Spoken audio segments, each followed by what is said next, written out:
Welcome back, everyone. We are continuing the Belisarius series. We got Persia. Looks like it's going to be an adversary now. Belisarius and the Eastern Romans. Glad that you're here. This is going to be a fun, interesting reaction to history. If you like history, make sure you hit that like button and make sure you hit that subscribe button. Let's jump right into it. 540 AD. Khosrow, Sassanid king of Persia, is invading the Eastern Roman Empire. His huge army marches along the banks of the Euphrates River. Sura falls before them.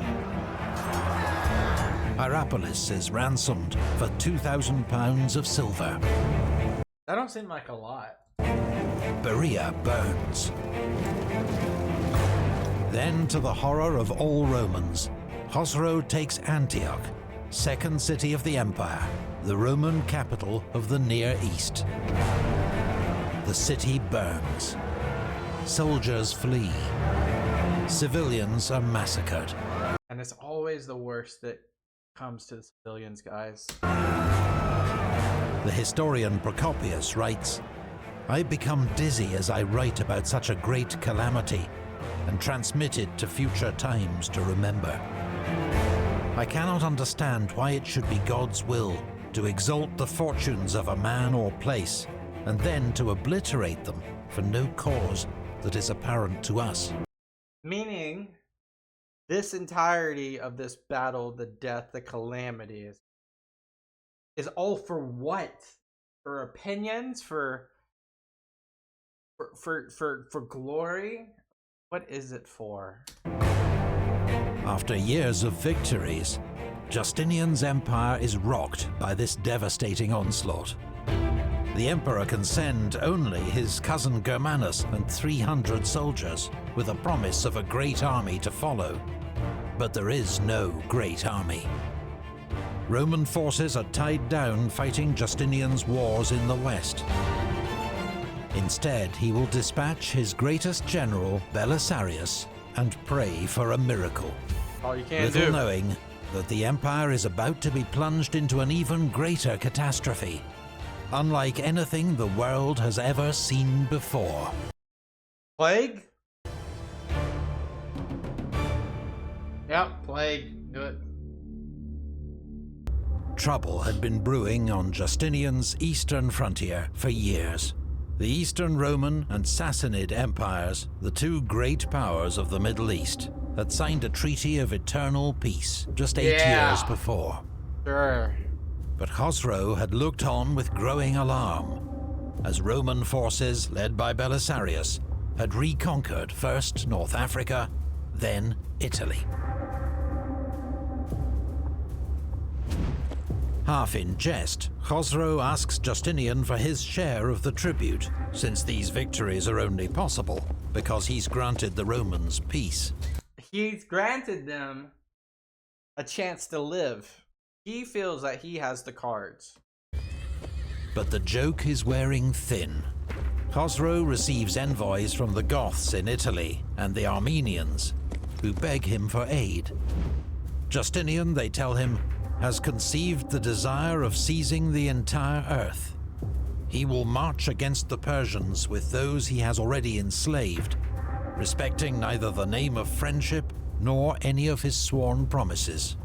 Is that a lie? In 540, Khosrow accuses the Eastern Emperor of paying Huns to raid Persian land and trying to bribe his Arab allies to switch sides. Then he attacks. Justinian has stripped the frontier of its best troops to reinforce his army in Italy. There is no Roman force that can stand up to Khosrow's invasion. Antioch is sacked. Survivors are enslaved and sent to Persia. Khosrow then marches to the coast and symbolically bathes in the waters of the Mediterranean.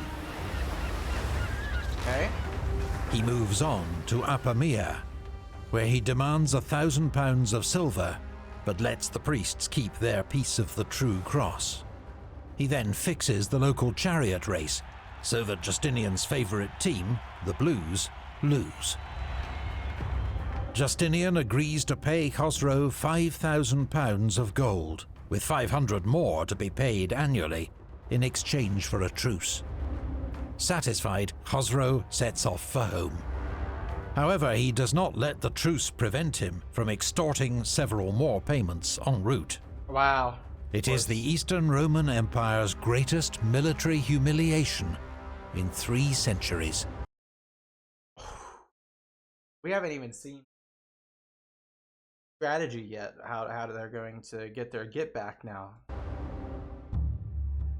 Everyone was talking about Belisarius. He was credited with 2 victories such as never before fallen to the lot of one man. He had brought 2 kings captive to Constantinople, and beyond all expectation had made Roman spoils of the nations and wealth of Geseric and Theodoric. In the Eastern Roman capital, Belisarius has been welcomed back from Italy as a hero. He and his entourage draw admiring crowds wherever they go. But he does not have long to enjoy his success. Going to the east! In early 541, Justinian sends Belisarius east to take command of Roman forces in Syria and ensure there is no repeat of the previous year's disaster. Belisarius's wife, Antonina, has accompanied him on previous campaigns to North Africa and Italy and proved herself a valuable advisor and deputy. But this time, she remains in Constantinople to advise her friend and patron, Empress Theodora. I wonder why there's a change here. Less confidence? Is there more need for her to be back home? Belisarius gathers all available forces at Dara, site of his great victory 11 years before. He has his own household troops, the elite Bucellari, Ostrogoths who've joined him in Italy, Rome's Sassanid Arab allies, led by Al-Harith, and several thousand Limitani, the Empire's frontier troops. Procopius does not tell us the size of these forces, so we can only make educated guesses based on circumstantial evidence. Local Roman forces are shaken by the events of the previous year. Belisarius spends several weeks reorganizing these men, re-equipping them, and rebuilding their shattered morale. When Belisarius learns that Khosrow and the main Persian army are far away in the north, campaigning in Lazica, he decides to go on the offensive and targets the Persian city of Nisibis. This fortified frontier city is too strong to assault directly, but Belisarius hopes the garrison can be lured out and defeated in battle, allowing his troops to rush into the city, mingled with the retreating enemy. Belisarius camps 5 miles from Nisibis, close enough to tempt the Persians to attack, but far enough that they can't easily retreat back to the city. But one Roman commander, Peter, camps far too close. Damn it, Peter! Worse, he ignores Belisarius's warning to be on high alert at noon, when the Persians are most likely to strike. The Persian commander, Nabidis, spots this isolated Roman force and attacks. Debate? Peter immediately sends a rider to Belisarius calling for aid. But Belisarius and the rest of the army have already seen what's happening and are on their way. Okay. Before they can reach Peter, his force is hit by the Persian cavalry. After a brief fight, his troops scatter. 50 men are killed. A Roman standard is lost. When Belisarius arrives with reinforcements, he drives off the Persians, who retreat into the city, leaving behind more than 100 dead. But the loss of a Roman standard in such a pointless skirmish is a bitter blow.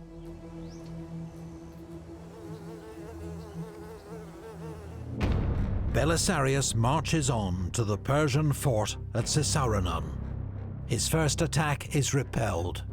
He digs in for a siege, while ordering Al-Harith's Arabs and 1,200 Bucellari to cross the Tigris River and raid deep into Assyria.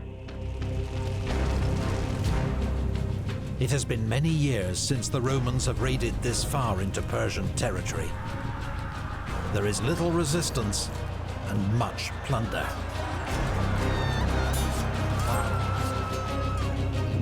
Caesarion runs out of food and surrenders to Belisarius. But the Roman general has run out of time. His troops are exhausted by the extreme summer heat, and yeah, you're in the middle of the desert too. Third are sick. His limitani wish to return to their homes, now threatened by the start of the Arab raiding season. There's an Arab raiding season? While Al-Harith and his men have gone AWOL. It later emerges they've ridden straight home to avoid sharing their loot with the Romans. Belisarius, having achieved as much as he can with his limited force, withdraws back into Roman territory. At the opening of spring, Khosrow, son of Kavad, for the third time began an invasion into the land of the Romans with a large army, keeping the Euphrates River on the right. The Emperor Justinian, upon learning of the inroad of the Persians, sent Belisarius against them once more. 542 AD. Belisarius spends the winter in Constantinople, but in early spring, news arrives that Khosrow is preparing to invade again. Is he gonna bring the elephants again? Belisarius races back to the Eastern Front, using horses of the famous Cursus Publicus, the Roman postal service, with fresh remounts at every stage. A journey that normally takes a month can be completed in around 8 days. That is really cool. That is like 4x faster. Local commanders warn that Khosrow is approaching with the biggest army yet. They want to hole up in Hierapolis and hide behind its strong walls. Belisarius has a different plan. If Khosrow were attacking any other people but Romans, this plan of yours would be safe and sensible. But as immediately after leaving here, this barbarian plans to fall upon some other territory of the Emperor, be assured that to die bravely would be better in every way than to be saved without a fight. For this would justly be called not salvation, but treason. Are we saying that holding out is treason? That's an interesting perspective there. So come as quickly as possible to Europos, where, after collecting the whole army, I hope to deal with the enemy as God permits. Do it! Khosrow is counting on another lucrative plundering expedition. This time he plans to raid Palestine and pillage Jerusalem. But when he hears Belisarius himself has arrived and is gathering a Roman army at Europos, he hesitates. He sends an envoy, Abandanes, to meet Belisarius on the pretext of reopening negotiations, but really to gauge his strength. For almost the first time in 10 years, Procopius is not at Belisarius' side. He has remained in Constantinople. In fact, once again, another usual suspect, not suspect, usual person that's near Belisarius, his wife and now his historian, not there. Something's different. His days of campaigning with the great Roman general are over. Nonetheless, he provides a detailed description of what follows. Belisarius meets Khosrow's envoy far from the Roman camp, surrounded by an imposing number of his most fearsome warriors, including Thracians, Illyrians, Goths, and Vandals. Yeah, you got the Goths on the left, you got the Vandals on the right. They have been hand-picked to make an impression. All are tall, strongly built men, armed to the teeth, and seem completely unconcerned by the arrival of a Persian envoy. Belisarius himself speaks in a carefree manner. This course that Khosrow has chosen is not how men usually behave. If other men have a dispute with their neighbor, they first try to negotiate with him, and only go to war if they do not receive satisfaction. But so they're going to war, then they're trying to negotiate. He first comes into the midst of the Romans, and then makes suggestions about peace. With that, Belisarius dismisses the envoy. The envoy returns to Khosrow and urges the king to avoid battle at all costs. The enemy are not like any men he's seen before. They are formidable and disciplined. Their commander is wise and imposing. The king should withdraw as soon as possible. No way he does that, though. Khosrow takes his advice. The Persian army crosses the Euphrates and marches home. I did not expect that. Belisarius appears to have bluffed a stronger enemy into retreat and saved huge swathes of the empire from plunder and pillage.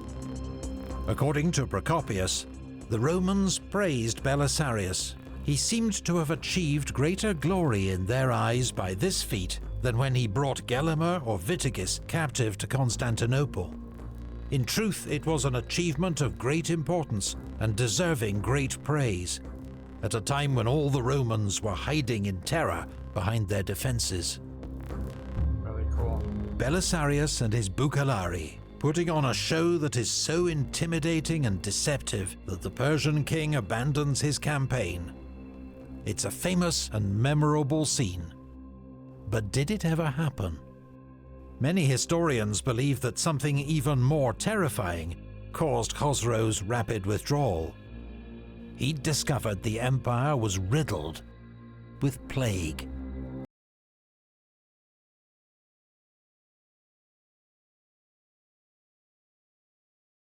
Didn't think that was coming, did I? Did you guys think that was coming? I knew the title of the video, but wow. During these times, there was a pestilence which came close to wiping out the whole of mankind.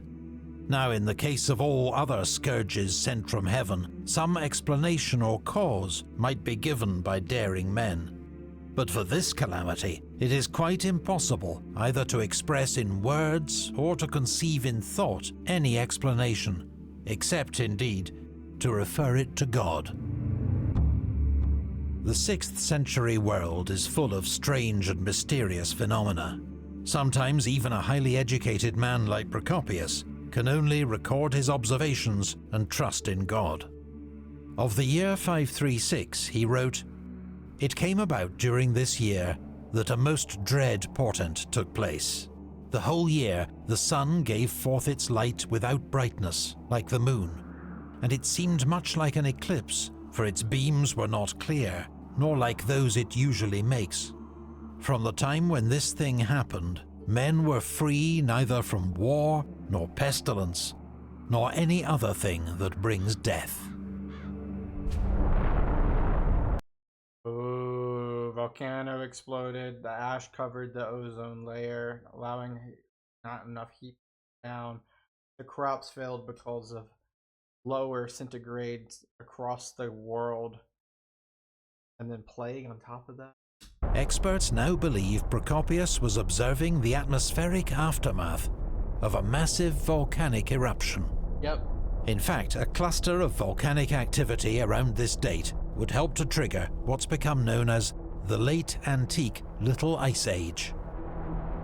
Its impact is impossible to measure, but it may have contributed to food shortages and worsened the famine that Procopius witnessed in Italy. Such shortages made the population weaker and more vulnerable to what came next. It originated among the Egyptians who live in Pelusium. From there it branched out in 2 directions. The first moving to Alexandria and then the rest of Egypt. The second coming to the Palestinians who live by the border of Egypt. Plague is first recorded in the Nile Delta in 541. It spreads across Egypt and into coastal Palestine. In spring 542, it reaches the imperial capital, Constantinople. It spreads rapidly across the empire. In 543, plague reaches Persian-ruled Armenia and the kingdom of the Franks. Recently, plague victims have even been identified in Anglo-Saxon England. Procopius is in Constantinople when the plague strikes with full, terrifying force. Boils? They fell ill in the following way. Suddenly they became feverish. Some of them when they rose from sleep, others while they walked about or doing any small thing. The body did not change colour or become warm like a regular fever, nor did it burn up. Rather, at first, the fever was so mild that it gave no cause for alarm, either to victims or the doctors who treated them. But then on the same day or the next, a bubonic swelling appeared. This happened around the groin, also inside the armpit, sometimes by the ears or the thigh. Sweat glands. Some victims, Procopius writes, fall into a coma-like state, unable to feed or care for themselves. Comatose. Others are seized by madness, shouting wildly and running into the streets. Some died immediately, others after many days. In some cases, the body blossomed with dark pustules about the size of a lentil. These people did not survive a single day. They all died immediately.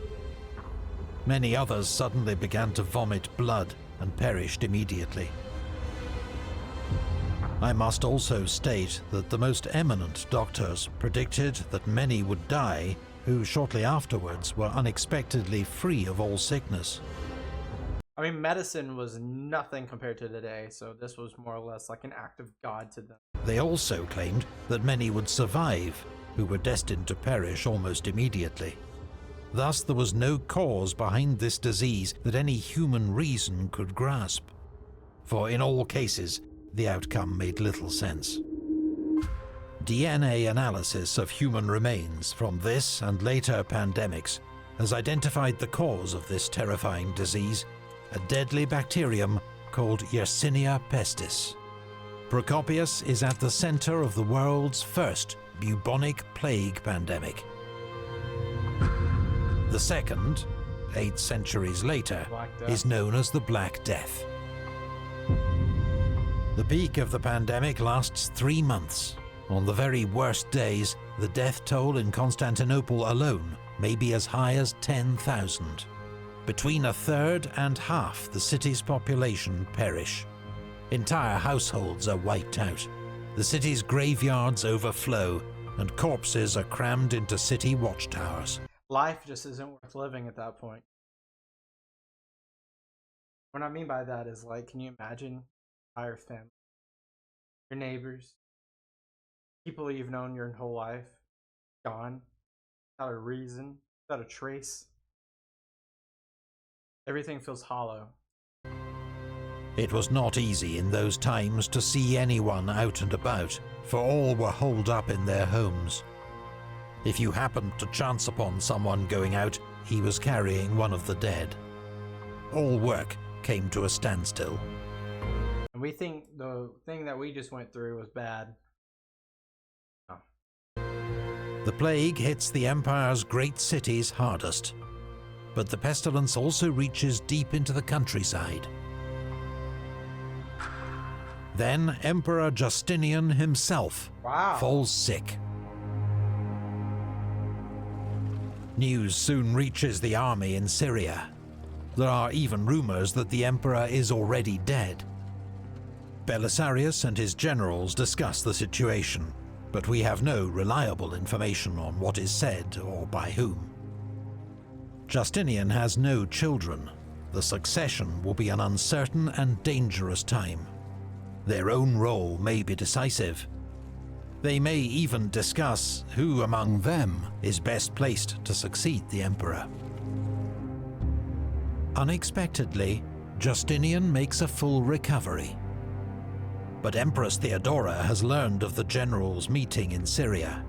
Her informers tell her that Belisarius and another general, Buzes, had said they would not support any new emperor proclaimed in Constantinople.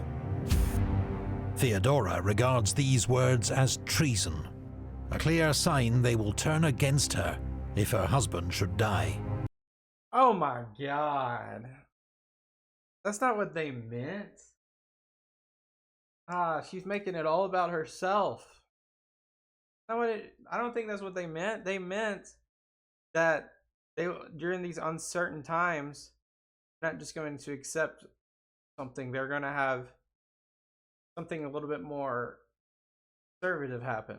Like maybe a council to elect. She's just trying to make it all about herself right there. Belisarius and Buzes are summoned to Constantinople for questioning. Theodora cannot prove their treason, but both men experience a sudden, dramatic fall from favour. Procopius claims that Buzes spends more than 2 years in a secret prison. Belisarius, the emperor's most successful general, escapes imprisonment, but his disgrace is total.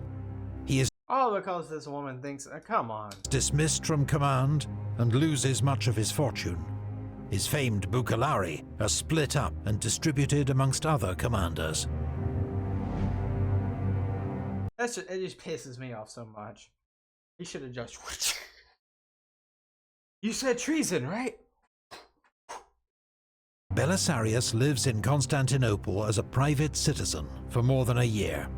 While abroad, Justinian's empire slides towards crisis. The plague has killed a multitude of Roman citizens and soldiers, and severely disrupted government, trade, and taxation. The whole world, though. In Armenia, a Roman offensive ends in humiliating defeat. In North Africa, Berber rebels defeat the Romans and kill Solomon the governor. While in Italy, the Ostrogoths have rallied under a new king, Totila, retaken most of Belisarius's gains, and again threaten Rome itself. All because we had a treasonous general. Justinian is desperate for a general who can take command in Italy and turn the tide of war. 544 AD. Belisarius is recalled from disgrace and given back his old command in Italy. I'd ask for everything. But the emperor has no troops to spare, and Belisarius's bucellari are still in the east. This time he will have only 4,000 recruits that he must hire and equip himself to reinforce the demoralized army in Italy. And in Totila, he faces a far more dangerous adversary than before. He is poorly resourced and has been ungratefully treated by his emperor. But Belisarius loyally marches to war again, in what will prove his final campaign. What does that mean? Does that mean he dies? Does he die? I don't know. Guys, I can't tell you how that Empress just pisses me off now. That Empress pissed me off. You just gotta talk. You gotta talk. You're safe in Constantinople. I should have let those people taken you at 532 when they revolted against y'all. I saved y'all then. I took y'all. This is me being Belisarius. I took North Africa. I took Italy. I took the Ostrogoth throne. I took the Vandal throne. I could have had it all. But I loyally came back. And I, through plague and conquest, stayed by y'all's side. Answered the call to go fight Persia. Took down an amazing army without lifting an arm. Call me treasonous. That's when I would have been like, this, so it's treason then. Shh. Who would oppose me? He could have done that. I mean, who could have done that? He has enough support. We've seen it time and time again. Time and time again. All it takes is an army and the crown will fall. You don't think the bucellari plus some hired men, 10,000, he could have traveled 10,000 men and sent them to Constantinople. No one was going to stop him. He would have been king, emperor, but he didn't do that. What an honorable guy. What an honorable guy. He could have. Appreciate you guys watching. We got one more video of Belisarius. About to go back to Italy. I hope that you'll make that video for me. I'll see you there. Make sure you hit that subscribe button. Peace out. Bye-bye.